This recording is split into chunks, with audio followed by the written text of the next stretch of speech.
All right, let's talk about the snake roll. Oh, we got some good non-windy conditions for the audio. So here's the things that are helping me. I'm casting a longer line, but these things are universal.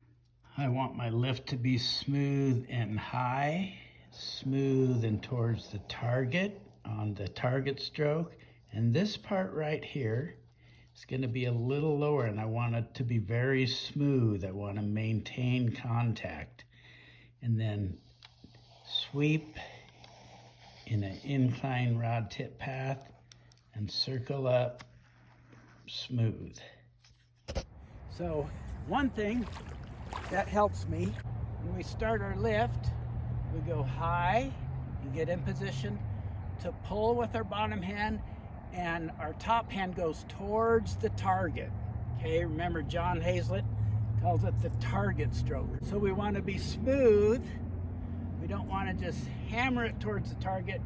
We want to be smooth, pull with the bottom hand, aim towards the target, just almost like we're giving a nice smooth cast towards the target. And then I'm going to drop the rod tip lower.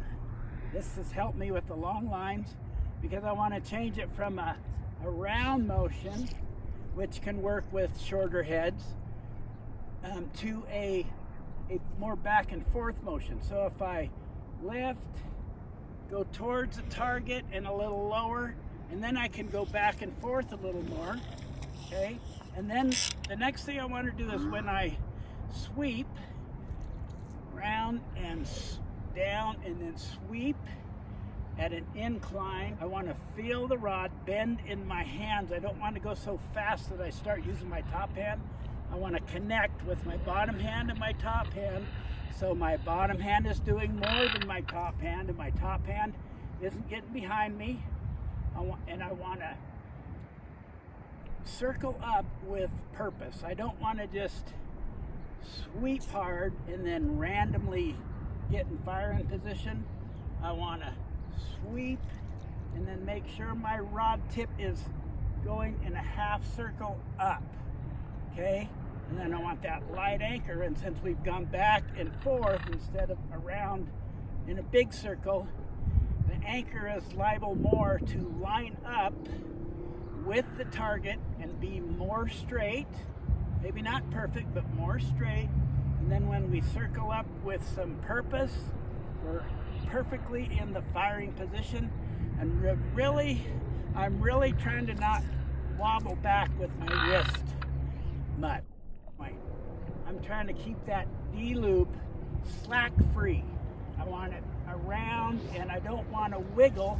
You have a tendency on these longer lines to get a wiggle right next to the rod tip, especially me, when I circle up, and then if I drift back, doesn't always keep the slack in there. Do the forward cast. I really want to lay off the power. Okay, a lot of you guys got rods that you feel like they're hard to bend. And really what helps me most when I feel like I'm muscling it and trying really too hard to focus on bending the rod and getting power, what helps me most is to just I want to feel the line go off the tip. So I need to slow down the forward cast just and give it a nice accelerating, but not too much. You don't want to get crazy with a nice high. I want to aim high. I don't really necessarily want to think about stopping high, but for me, if I aim kind of high, I usually end up stopping fairly high, but I don't think stop. I don't think I'm going to get a powerful negative stop. I just kind of point it up there, try to get a nice mellow loop. Your loop will be tight if you don't have slack in the D-loop, and if you can shoot it tight, use your bottom hand and your top hand depending on the length of your line and the stiffness or softness of your rod. It's all dependent on the length, the style of the line, the style of the rod.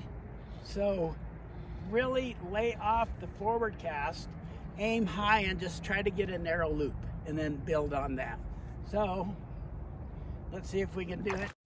Okay, the rest of these are just casts from my practice session yesterday. It took me probably over an hour to remember how to cast after a week off.